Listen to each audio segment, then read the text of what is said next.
உறவாட விட்ட தாயே, முதிராத மொழியாலே முத்தமிழை நான் பேச முன்னின்று காப்பாய் நீயே. நற்றாயே தமிழ் தாயே, என் நாவில் வந்து நடம் புரிவாய் நீயே. எங்கேனும் பிழை இருந்தால் நீ பொறுப்பாய் இங்கு தாயே. தமிழுக்கும் தமிழர்களுக்கும் என் சிறந்தாழ்ந்த வணக்கங்களை முதற்கண் தெரிவித்துக் கொண்டு, நள்ளிரவு நேரத்திலும் நல்ல தமிழை சுவாசித்துக் கொண்டு இருக்கக்கூடிய நம்முடைய அற்புதமான துவரபாளையம் மண்ணுக்கும் மக்களுக்கும் மீண்டும் மீண்டும் என் பணிவான வணக்கங்களை உங்கள் பாதங்களில் தெரிவித்துக் கொண்டு, நல்ல கைதட்டுங்க. ஒன்னும் தப்பே கிடையாது. உண்மையிலுமே தம்பி சொன்ன மாதிரி அந்த பாடல் பாடுகிற போதே ஆண்கள் பெண்கள் என்கிற பாகுபாடு இல்லாமல் மருளாடி வந்த அதிகமான பக்தர்கள், மருளாடி வந்த மண் என்கிற பெருமை நம் துவரபாளைய மண்ணுக்கு இருக்கிறது அப்படின்னு சொன்னா, அந்த தாய் இங்கு இருக்கிற எல்லா தாயின் வடிவத்திலும் இருக்கிறாள் என்பதுதானே நடுவர் அவர்களே சத்தியமான உண்மை. ஏன் கைதட்டுங்க கைதட்டுங்கன்னு சொல்றேன்னு தவறா நினைக்காதீங்க.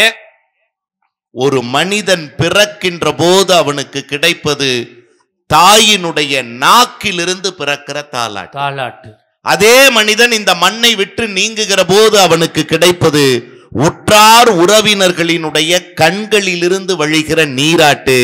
எங்களை போன்ற மேடை கலைஞர்களை வாழ வைப்பது உங்கள் கைதட்டல் என்கிற பாராட்டு. என்ன அழகா ஒரு கும்பாபிஷேக விழாவை ரொம்ப சீரும் சிறப்பாக நடத்திக்கிட்டு இருக்காங்க. உண்மையிலுமே நல்ல மழை வந்திருக்குன்னு நீங்க கூட சொன்னீங்க. கும்பாபிஷேக விழாவை வாழ்த்துற மாதிரி சிறப்பா மழை வந்திருக்குன்னு. நல்ல மனசோட எந்த ஊர்ல கும்பாபிஷேகம் நடக்குதோ அங்க நல்ல மழை வரும் சார். அங்க நல்ல மழை வரும். ஒரு நல்ல கைதட்டல் கொடுங்க. எல்லாரும் நல்ல மழை பெஞ்சு எல்லாரும் நல்லா இருக்கணும். இந்த கும்பாபிஷேகத்தை எடுத்து நடத்துற ஒவ்வொருத்தரும் நல்லா இருக்கணும்னு வேண்டி நல்ல கைதட்டல் கொடுங்க. ஒன்னும் தப்பே கிடையாது. அண்ணே, ஒரு 30 நிமிஷத்துக்கு குறையாம ஏன் தங்கச்சி, ஆமா அண்ணே, ஏன் தங்கச்சி அவ்வளவு அருமையா பேசினாங்க. நான் இல்லைன்னு நான் சொல்லல. ஆனா ஒரே ஒரு வருத்தம். என்ன? எங்க அண்ணன் பட்டிமன்ற நடுவர் உங்களுடைய பெருமையை பத்தி ஒரு வார்த்தை சொன்னாங்களா? இல்லையே. சொல்லிருக்கணும்ல. ஆமா. இப்ப நீங்க அனுமதி கொடுத்தீங்கன்னா நம்ம துவரபாளையத்துல உங்களுடைய பெருமைய ஒரு வார்த்தை சொல்றேன். என்னைய பத்தி சொல்றதுக்கு பெருமையா கேட்கணும். உங்ககிட்ட கேட்டுட்டே சொல்றேன். என்னைய பத்தி கேட்காம என்னைய பத்தி என்னென்னமோலாம் சொல்றாங்க. நீ என்ன? இங்கே நம்ம துவரபாளையத்துல சொல்றேன், உங்களுக்கும் சொல்றேன். நம்ம என்னதான் 4 பேருக்கு நல்லது செஞ்சாலும் குறை சொல்றவங்க சொல்லிட்டே இருப்பாங்க. கைதட்டுங்க சார். உண்மைன்னா என்னதான் நல்லது செஞ்சீங்கனாலும் பார்த்து செஞ்சீங்கனாலும் அதுல ஏதாவது ஒரு குறை சொல்லுவாங்க. இப்படி சொன்னா இன்னும் எளிமையா புரியணும் தெரியுங்களா? குறை சொல்ற வாய ஒரு செங்கலை வச்சு அடைச்சாலும் செங்கக்கல்லு சரியா வேகலைன்னா அதுல ஒரு குறை சொல்லதான் செய்யும். அதனால குறை சொல்றவளை விடுங்க, நிறைய சொல்றவங்களை நீங்க எடுத்துங்க. இப்ப சொல்றேன், நீங்க யாருன்னு மக்களுடைய கைதட்டல் இன்னும் மேல வரும் பாருங்க. விஜய் டிவில அடுத்த அந்த தம்பி பிள்ளைகள் இருக்காங்க. விஜய் டிவில கலக்க போவது யாருன்னு ஒரு நிகழ்ச்சி வருதுலடா தம்பி. சன் டிவில அசத்த போவது யாருன்னு ஒரு காலத்துல ஒரு நிகழ்ச்சி வந்தது. இப்படி எத்தனையோ தொலைக்காட்சிகள்ல நகைச்சுவை நிகழ்ச்சிகள் வர்றதை நீங்க பார்த்திருக்கலாம். Comedy programme. அந்த நிகழ்ச்சியில எல்லாம் யார் யாரோ நகைச்சுவை சொல்ற மாதிரி நீங்க கேட்டிருக்கலாம். சொல்லுகிற நபர்கள் தான் யார் யாரோ, ஆனால் சொல்லுகிற நகைச்சுவைகளுக்கெல்லாம் சொந்தக்காரர், கிரியேட்டர் யாருன்னு கேட்டா எங்கள் அன்பு அண்ணன் மேடை கலைவாணர் தேவகோட்டை மகாராஜன் சொன்னா பாத்தீங்களா அண்ணே? உண்மையிலே நான் ஜோக்கு டிவில எழுதி கொடுக்கறதுக்கு ஒரு ஜோக்குக்கு 500 ரூபா தர்றானுங்க. சரிண்ணே. அத அவங்க டிவில பேசி 50,000 ரூபாய் சம்பாதிச்சுட்டு போயிடுறாங்க. நான் தான் பை தூக்கிட்டு பஸ்ல தான் சுத்திக்கிட்டு இருக்கேன். இதான் என் விதி பலன். கவலையே படாதீங்க. நம்ம துவரபாளையம் மண்ணில் சொல்றேன், அவங்கெல்லாம் அங்க இருக்காங்க, நீங்க இன்னும் எளிமையான இடத்துல இருக்கேன்னு சொல்றீங்க. நடுவர் அவர்களே, நம்மால 4 பேர் வாழ்ந்தாங்கிறது தாங்க வாழ்க்கையை வாழ்ந்ததுக்கே பெருமை. நீங்களும் இன்னும் நல்லா வாழ்வீங்க நடுவர்களே. நல்லா கைதட்டல் கொடுங்க நம்ம நடுவருக்காக. உண்மையான ஆன்மீக விஷயத்தையும் சொல்லுங்க தம்பின்னு சொன்னதுனால சொல்றேனே. இந்த புத்தர்னு ஒருத்தர் இருந்தார்லனே, அந்த புத்தர் சாதாரணமா தர மேல உங்களை மாதிரி எளிமையா தான் உட்கார்ந்து இருந்தாராம். அந்த வழியா போன ஒருத்தர் கேட்டாராம், சாமி நீங்க எவ்வளவு பெரிய ஆளு, நீங்க போய் தரையில் உட்கார்ந்து இருக்கலாமா அப்படின்னு கேட்டாராம். புத்தர் சொன்ன வார்த்தை என்ன தெரியுங்களா? தரையில் அமர்ந்திருப்பவன் ஒருபோதும் தவறி விழுவதற்கு வாய்ப்பில்லைன்னு சொன்னாராம். நீங்க யோசிச்சு பாருங்க. எளிமையே ஏற்றம். நடுவர் அவர்களே, ரொம்ப அழகா வந்து என் தங்கச்சி பேசினாங்க, நான் இல்லைன்னு சொல்லல. அண்ணே ஒரே ஒரு கேள்வி கேட்கட்டுமா? கேளுப்பா. நீங்க எந்தெந்த சங்கத்துல எல்லாம் பேசிருக்கீங்க? வியாபாரிகள் சங்கம், ரோட்டரி சங்கம், இளைஞர் சங்கம், பெரிய பூட்டு சங்கம். பெரிய பூட்டு சங்கம் திண்டுக்கல்ல? திண்டுக்கல்ல பெரிய பூட்டு சங்கம் அங்க இல்லாம நான் பேசுனீங்க? ஆமா. இசைக்கலைஞர்கள் சங்கம், இசைக்கலைஞர்கள் சங்கம், பொடி போட்டான் சங்கம். பொடி போட்டா அது வேண்டானே நமக்கு. வெடி போட்டான் சங்கத்துல கூட நம்ம பேசுவோன்னே பொடி போட்டா நம்ம இருக்கதே வெடி போட்டான் சங்கத்துல இருக்கோம். நேத்து ஹோட்டல்ல போட்ட வெடி பார்க்கும். உண்மையான இத்தனை சங்கத்துல பேசிருக்கீங்கல்ல. உங்க தம்பிக்கு போன வாரம் ஒரு சங்கத்துல பேசுறதுக்கு ஏற்பாடு பண்ணி கொடுத்தீங்கல்ல? ஆமா, சென்னையில. சார் உண்மையா சொல்றேமா, எப்படிப்பட்ட சங்கம் தெரியுங்களா? மனைவிக்கு பயப்படாத ஒரு சங்கம். சிரிக்கிறீங்க. உண்மைதான், நான் தான் அனுப்பிவிட்டேன். நீங்க தான் அனுப்பிவிட்டீங்க. போன உடனே மைக்க பிடிச்சி அதுக்கு முன்னாடி எனக்கு ஒரு பொன்னாடை ஒண்ணு போத்துனாங்க. நன்றி ஐயான்னு சொல்லிட்டு முதல் ஒரு கேள்வி கேட்டையா. என்ன தெரியுமா? இந்த அரங்கத்துல இந்த சங்கத்துல இருக்கிற உறுப்பினர்கள்ல எத்தனை பேரு பொண்டாட்டிக்கு பயப்படாதவங்க, பொண்டாட்டிக்கு பயப்படாதவங்கலாம் கைய தூக்குங்கன்னு. பயப்படாதவங்க எல்லாம் தூக்கிட்டாங்கண்ணே. 99 பேர் தூக்கிட்டாங்க. யாரா பயப்படுறவடா பயப்படாத சார் கம்மன் இருங்க, நாங்கெல்லாம் பயப்படுறவங்கன்னா. ஒரே ஒருத்த மட்டும் கையை கட்டிக்கிட்டே நின்னானே. எனக்கு போட்ட பொன்னாடை எடுத்து அவனுக்கு போட்டு, ஆம்பளைன்னா நீதாய ஆம்பளை, மனுஷன்னா நீதாயா மனுஷன், கட்டின பொண்டாட்டிக்கு பயப்படாம நீ ஒருத்தன் தாண்டா கையை கட்டிக்கிட்டு இருக்கிற, மத்த 99 பேரை தூக்கிட்டாங்கன்னு வாயை மூடிட்டு பேசாம போடான்னா. மீச பெருசா அதே ஆள் தானே ஓரமா உட்காந்துருந்தான். ஏன் திட்டுற அப்படின்னு. கம்முன்னு போடா, நேத்து அடிச்ச அடியில தாண்டா 2 கையும் தூக்க முடியாம உட்காந்துருக்கேன்னா. அவர் தான்ப்பா அந்த சங்க தலைவர். அப்படியா? அத சொல்ல மாட்டீங்களா? எல்லா பெண்களும் பேசி முடிவு பண்ணிருக்காளுங்க. அப்படியா? போட்டா எல்லாம் சரியாயிரும்டா. ஆனா உண்மையிலுமே தம்பி சொல்லுகிற போதே எனக்கு ரொம்ப மகிழ்ச்சி. நம்ம கரூர், குறிப்பா இந்த துவரபாளையம் இந்த பகுதியெல்லாம் நம்முடைய கொங்கு மண்ணும் மக்களும் செழித்து வாழுகிற பகுதி இந்த பகுதி அப்படின்னு சொன்னா, உலகத்தில் எல்லா சமூகத்திற்கும் ஒரு பெருமை இருக்கிறது. கொங்கு சமூகத்திற்குத்தான் ஒட்டுமொத்த பெருமையே இருக்கிறது. அப்படின்னா அது என்ன பெருமை தெரியுங்களா நடுவர் அவர்களே? இந்த உலகத்தில் உயிர் காக்கக்கூடிய தொழில் எவ்வளவு உன்னதமானதோ அதே அளவுக்கு உன்னதமானது இவர்கள் செய்கிற பயிர் காக்கும் தொழிலும் அவ்வளவு உன்னதமானது. அப்படின்னா அடுத்த மனிதன் வாடி போனால் கூட கவலைப்படாத இந்த உலகத்தில் தான் வளர்த்த பயிர் வாடினால் கூட மனமும் உயிரும் வாடுகிற மக்கள் இருக்கிற மண் அப்படின்னு சொன்னா, தயவு செய்து உங்கள் தலைமுறைகளுக்கு விவசாய தொழிலை என்னைக்கும் விட்டுறாதீங்கன்னு சொல்லுங்க. ஏன் தெரியுங்களா? அடுத்த வேளையில கிரிக்கெட்ல பாக்குற ஸ்கோரை விட வாழ்க்கையில் தின்பதற்கு சோறு முக்கியம் என்பதை அடுத்த தலைமுறைக்கு உறக்க சொல்லி கொடுக்கக்கூடிய ஒரு அற்புதமான செய்தின்னு சொல்லிட்டு நடுவர் அவர்களே, பொண்டாட்டியினால சந்தோஷம் நாங்க, பெத்த தாய்னால என்ன சந்தோஷம் இருக்குனாங்க. இங்க நிறைய தாய்மார்கள் உட்கார்ந்து இருக்காங்க பாருங்க, கீழே தரையில கூட உட்கார்ந்து கேட்கிறாங்க. எனக்கு என்ன சந்தோஷம் தெரியுங்களா?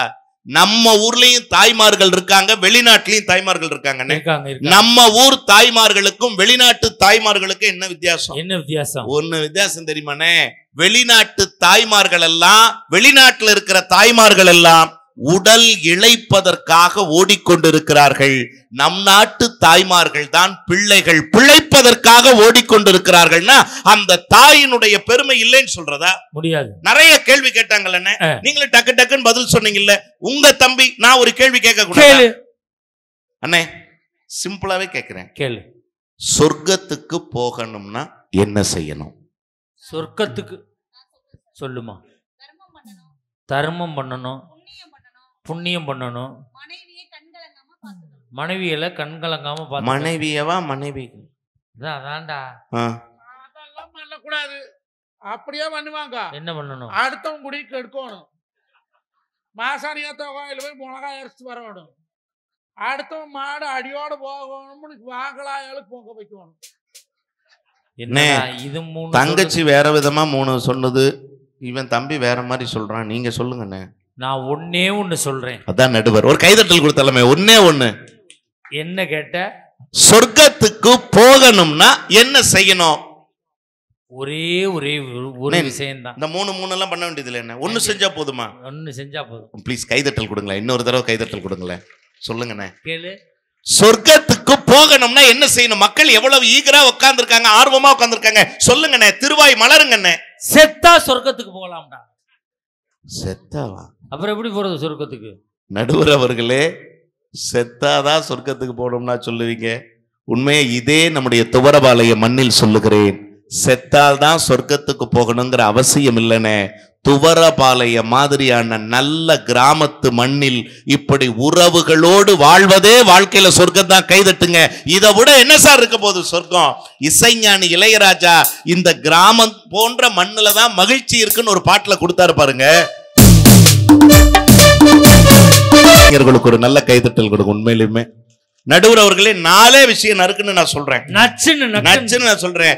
தாய் நாடு என்ன இருக்கு, தாயிட்ட என்ன இருக்கு, அப்புறம் கல்யாணம் பண்ணீங்க, அப்புறம் கல்யாணம் பண்ணீங்க கேட்டாங்கல்ல. தாய் என்பவள் யாரு தெரியுமா நடுவர் அவர்களே? அழகா கண்ணதாசன் தான் சொன்னா, தாய் என்பவள் வேறு யாரும் அல்ல, தெய்வம்.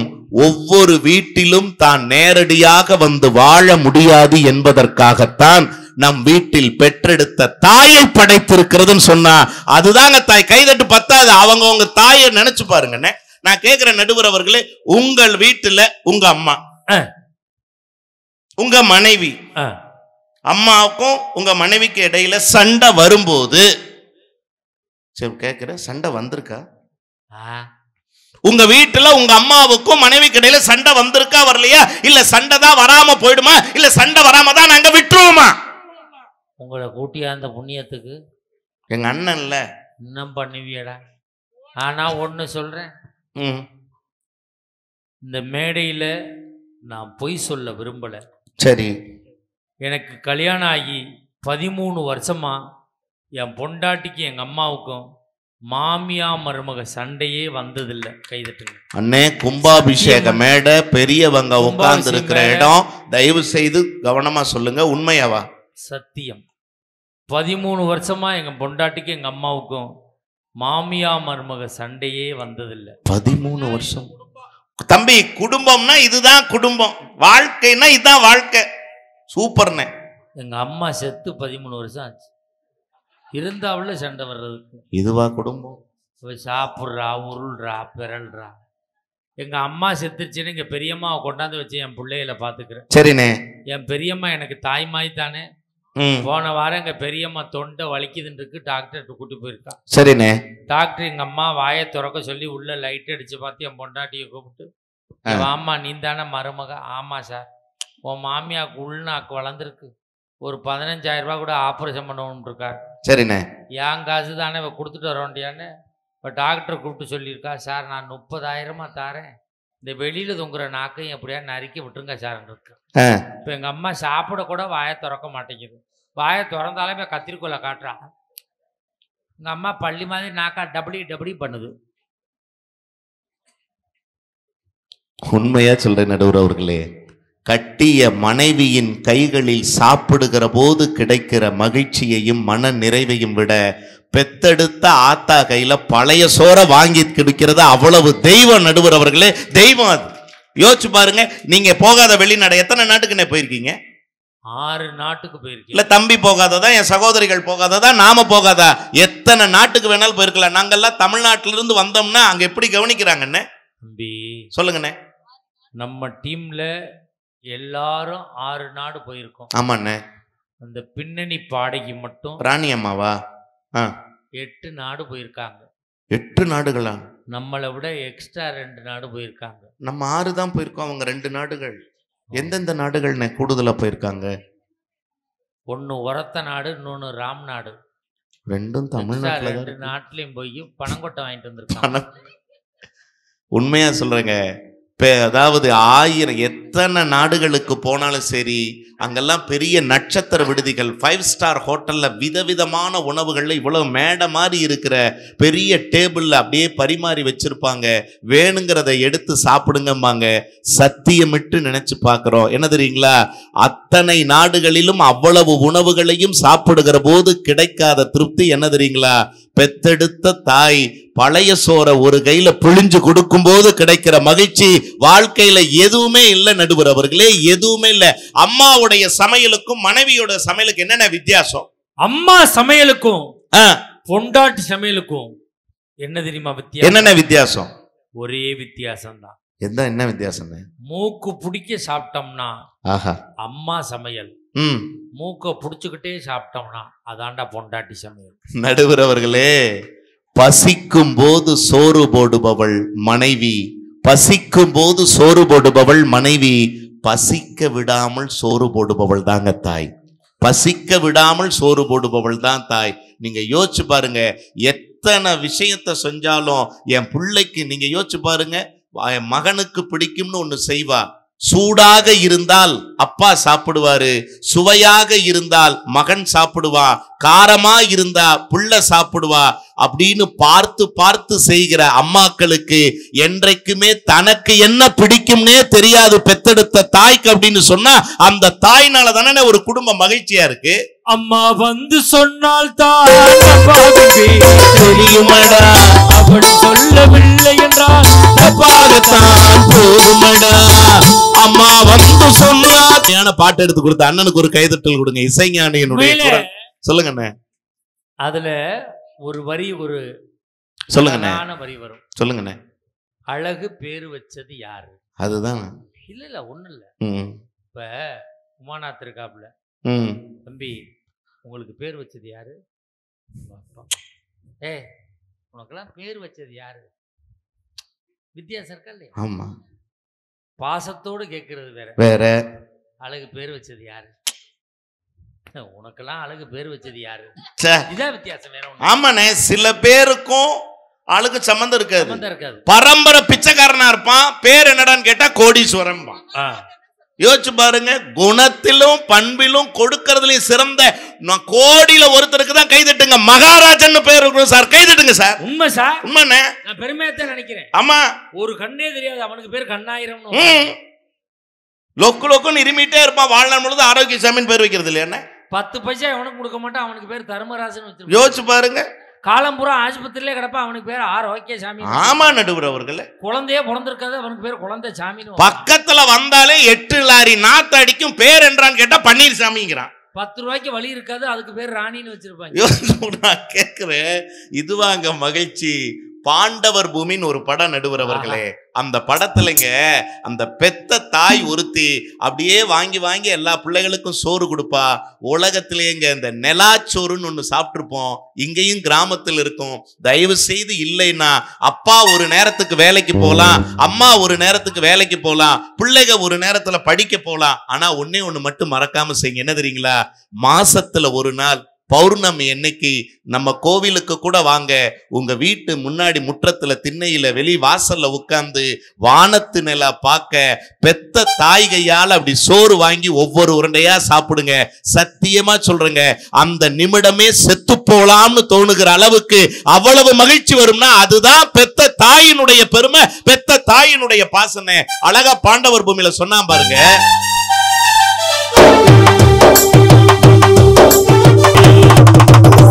சார் நான் கேட்கிறேன், இதுதான் சார் அம்மா. இந்த உலகத்துல நடுவர் அவர்களே வைரமுத்து ஒரு கவிதை எழுதுவாரு, அதை சொல்லி நான் நிறைவு பண்றேன். அழகு தெரியுங்களா? ஒரு பெத்த தாயை நினைச்சு, தாய் பக்கத்துல இல்லாதப்ப அந்த மனுஷன் எழுதின கவிதைங்க. கிராமத்து மண்ணாக இருந்தாலும் மக்களாக இருந்தாலும் இந்த வரிகளை உங்களால் மனசால் புரிந்து கொள்ள முடியும் என்பதனால் சொல்லுகிறேன். அம்மாவை நினைச்சு அவர் எழுதுறாருங்க. தயவு செய்து நீங்க உங்க அம்மாவை ஒரு நிமிஷம் நினைச்சு பாருங்க. பெத்தெடுத்த தாய 1000 தான் கவி சொன்னேன், அழகழகா பொய் சொன்னேன், பெத்தவளே உன் பெருமை ஒத்த வரி சொல்லலையே, பெத்தவளே உன் பெருமை ஒத்த வரி சொல்லலையே. காத்தெல்லாம் மகன் பாட்டு, காத்தெல்லாம் மகன் பாட்டு, காகிதத்தில் அவள் எழுத்து, காகிதத்தில் அவன் எழுத்து, பெத்தவளே உன் கீர்த்தி ஒத்த வரி எழுதலையே.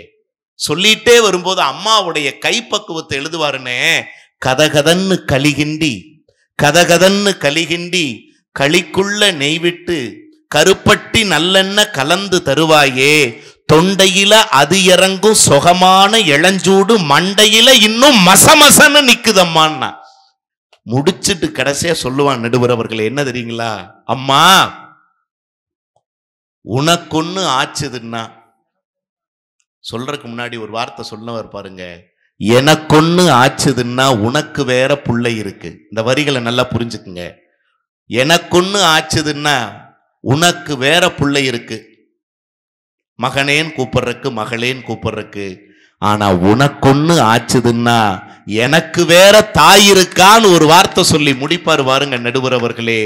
நம்ம ராஜ்கிரண் சார் ஒரு படத்துல வாழ்ந்து காட்டியிருப்பாருன்னு, பெத்தவளுக்கு கொல்லி வைக்க கூட முடியாது. தம்பி அழகா சொன்னா, தயவு செய்து பெத்தெடுத்த தாயை விட்டுறாதீங்க. யாருக்கோ சோறு போடுறோம், யாருக்கோ பாராட்டு சொல்றோம், பெத்தவகோட கொஞ்ச நேரம் உட்கார்ந்து பேசுங்க. இந்த தலைப்பை தேர்ந்தெடுத்து கொடுத்தவங்களுக்கு ஒரு கைதட்டல் கொடுங்க. எத்தனையோ தலைப்புகள் இருக்கும்போது ஒரு கிராமத்துல உறவுகளை பெத்தவளை பேணி பாதுகாக்கணுங்கிற அந்த விஷயத்தை கொடுத்திருக்காங்களே, அதுக்காகவே தலைவணங்கிற நடுவர் அவர்களே அழகா சொன்னா, அப்படி கொல்லி வைக்க முடியாதுங்க. கொல்லி வைக்க முடியாத நேரத்துல அப்படி ராஜ்கிரண் ஓடி வருவார். யாரோ கொல்லி வச்சிருப்பாங்க, இருந்தாலும் அந்த சாம்பலை அள்ளி தன் முகத்திலும் மார்பிலும் அடிச்சுக்கிட்டு ராஜ்கிரண் அப்படியே அழுகிற மாதிரி ஒரு காட்சி இருக்கும். பின்னாடி கவிஞர் பொன்னடியானுடைய எழுத்துக்கள்ல இசைஞானியினுடைய குரல்ல ஒரே ஒரு பாட்டு வருமே, இதை விட பெத்த தாயின் பெருமைக்கு அவங்க என்ன சொல்ல போறாங்க மனைவிக்காகன்னு எனக்கு தெரியல. ஒரே ஒரு 4 வரிதான் நடுவர் அவர்களே.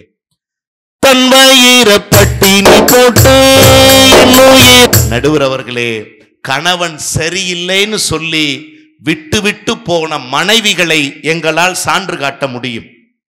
கணவன் சரியில்லைன்னு சொல்லி விவாகரத்து பெற்று சென்ற மனைவிகளை எங்களால் சான்று காட்ட முடியும். ஆனா பெத்த மகன் ஏதேனும் ஒரு மாற்றுத்திறனாளியாக இருந்தால் கடைசி வர சாகர வரைக்கும் அந்த குழந்தையை தன்னோட வச்சு பாதுகாக்கிற அந்த தாயை பற்றி தயவு செய்து நினைத்து பாருங்கள். எந்த தாயும் பெத்த பிள்ளைய விட்டுட்டு போனதா சரித்திரமே இல்லைன்னு சொல்லி நடுவர் அவர்களே, நம்முடைய கொங்கு சமூகத்திலேயே ஈரோடு சக்தி மசாலா நிறுவனம் எல்லாருக்குமே தெரியும். நம்முடைய துரைசாமி அவங்க நடுவர் அவர்களே, அந்த துரைசாமி ஐயா அவங்க நம்முடைய மரியாதைக்குரிய சாந்தியக்கா அவர்களும் அங்க மன வளர்ச்சி குறைந்த குழந்தைகளுக்கான ஒரு பள்ளி நடத்திக்கிட்டு இருக்காங்கன்னு. அந்த பள்ளியில ஒரு அம்மா அப்படியே நடக்க முடியாத தன்னுடைய பிள்ளைய, அவனுக்கு வயசு 14 வயசு இருக்குங்க, நல்ல கனமா இருக்கான் அந்த குழந்தை. அந்த அம்மா இப்படிதாங்க இருக்கா, அப்படி சுமந்துகிட்டு வரா சார், தினமும் சுமந்துகிட்டு வரா அந்த குழந்தைய. அந்த வழியா ஒரு நாள் போகும்போது நான் அந்த அம்மாவை பார்த்து கேட்டேன், அம்மா தினமும் இப்படிதான் வரீங்களா? இல்லையா, பஸ்ஸில் அங்கே இறங்கிடுவோம், ரோட்டு பிரிவில் இறக்கிடுவாங்க, நான் இப்படிதான் தம்பி தோளில் தூக்கிட்டு வரேன், இல்லைன்னு இப்படி கழுத்தை பிடிச்சிக்குவோம், அப்படியே தூக்கிட்டு வருவேன். எத்தனை வருஷமா வரீங்கன்னு? எனக்கு தெரிஞ்சு ஒரு 8 வருஷமா இப்படிதான் தங்கம் என் குழந்தைய நான் சுமந்துட்டு வரேன்னு அந்த தாய் சொன்னாங்க. நான் கேட்டேன், ஆண்டவன் இப்படி ஒரு குழந்தைய உங்களுக்கு கொடுத்துட்டான்னு என்னைக்காவது வருத்தப்பட்டிருக்கீங்களாமான்னு கேட்டேன். அந்த அம்மா சிரிச்சுட்டே சொன்னானே ஒரு வார்த்தை, என்ன தெரியுங்களா? என்ன தம்பி இப்படி சொல்லிட்ட, எல்லா தாய்க்கும் நல்ல புள்ள பிறக்கும் போது எனக்கு மட்டும் கொஞ்சம் சிரமப்படுற குழந்தைய, ஒரு மாற்றுத்திறனாளி குழந்தைய கொடுத்துட்டாளேன்னு நான் என்னைக்கு வருத்தப்பட்டதில்லை, நான் ரொம்ப சந்தோஷப்படுறேன்னா. எப்படிமா சொல்றேன்னு அந்த தாய் இல்லைங்க, அந்த பகவதி அம்மன் சொன்ன வார்த்தை என்ன தெரியுங்களா? இல்ல தம்பி, நார்மலான குழந்தைய, நல்லா இருக்கிற குழந்தைய எல்லோராலும் வளர்க்க முடியும், இப்படிப்பட்ட குழந்தைய நான் தான் பார்த்துக்க முடியுங்கிற எண்ணத்தினாலதான் அந்த தாய் எனக்கு இந்த குழந்தைய பரிசா கொடுத்திருக்கான்னு சொன்னா. இந்த மாதிரியான ஒரு பண்பும் இந்த மாதிரியான ஒரு அன்பும் எந்த மனைவி இடத்திலாவது இருக்கிறதா என்பதை தயவு செய்து நடுவர் அவர்களே அற்புதமான நம்முடைய துவரவாளைய மண்ணுக்கு மக்களுக்கும் தீர்ப்பாக எழுதுங்கள் என்று சொல்லி, நல்ல செய்திகளை, நல்ல நகைச்சுவைகளை, நல்ல பாடல்களை அணுவணுவாக ரசித்து கேட்ட இந்த அத்தனை பேரின் திருவடிகளுக்கும் என் அன்பு வணக்கங்களை காணிக்கையாக்கி இடம் சார்கிறேன். நன்றி, வணக்கம். அருமையான பேச்சு, கை கொடுங்க தம்பி, நல்ல ஒரு கைதட்டல் கொடுங்க பாப்பா. கலக்கி எடுத்திருக்காரு.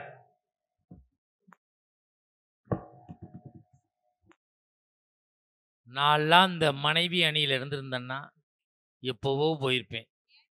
இவ்வளவு திட்டி மானக்கட்டு டீ குடிச்சிட்டு உட்காந்துருக்குது ரெண்டும். நான் இங்கே இருக்க ஆண்களை பார்த்து கேட்குறேன், சார் மனச்சாட்சி பற்றி சொல்லுங்க. 7 ஜென்மத்துக்கும் இந்த ஜென்மத்தில் இருக்க பொண்டாட்டி தான் எனக்கு பொண்டாட்டியா வரணும்னு நினைக்கிற ஆண்கள் இருந்தா கை தூக்குங்க பார்ப்போம். ஒரு ஆளு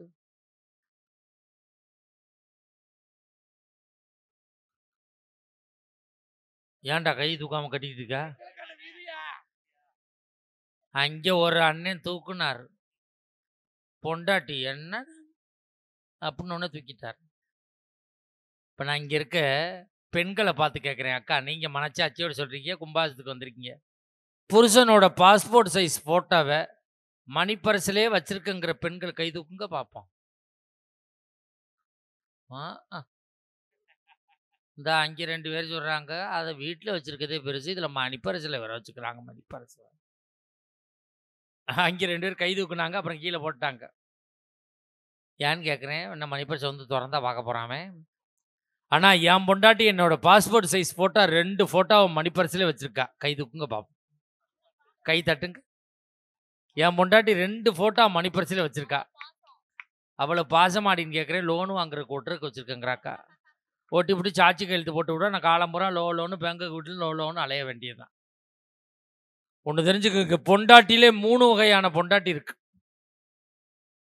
3 டைப் ஆஃப் பொண்டாட்டிஸ். ஃபர்ஸ்ட் டைப், சாப்பாடை போடுவா, சாம்பாரை ஊற்றுவா, பிசைஞ்சு வாயில் வைப்போம். என்னடி உப்பு இல்லை, ஏன் உப்பு போட்டால் தான் சாப்பிடுவோ, நீ போட்டு சாப்பிட மாட்டியோ, கத்துவா. இவ்வளோ கூட கணக்கில் சேர்த்துக்கலாம். நம்பர் 2, சாப்பாடை போடுவா, சாம்பாரை ஊற்றுவா, பிசைஞ்சு வாயில் வைப்போம், உப்பே இருக்காது. என்னடி உப்பு இல்லை, பதிலே பேசாமல் வாயிலே முணங்குவா. முட்டையப்பா கழிச்சலோ பேப்ப செலவு லாரி போது பசு போது அடிவிட்டு தொலையாமல் வந்து தொலைக்கிறேன், அவனுக்கு வடிச்சு ஒடிச்சு கொட்ட வேண்டியிருக்கும், கையில் கட்ட முளையோட. இவளையும் கணக்கில் சேர்க்கலாம். நம்பர் 3, இவ தான் டேஞ்சரான ஆள். என்னடி சாம்பாரில் உப்பு இல்லை, பதிலே பேச மாட்டா, இப்படி பருபருன்னு முடிப்பா. இவ தான் சோத்தில் விஷத்தை வைக்கிற குரூப். Slow poison. இவள்கிட்ட தான் கொஞ்சம் உஷாராக இருக்கணும். எனக்கு 7 பொண்டாட்டி, அதனால 3 பொண்டாட்டியை பற்றி தெரியும். திருப்பூருக்கு விலைக்கு போயிட்டாளுங்க. உடனடி தேவைக்கு மஞ்சுநாதன் அவன்கிட்ட வாங்கி உமாநாத்துக்கிட்ட நம்பரை, எல்லா லேடிஸ் நம்பரும் திருவேங்கடம் தான் வச்சிருக்காப்பு. அப்போ மனைவியால் சந்தோஷம் இல்லைன்னு புலம்பி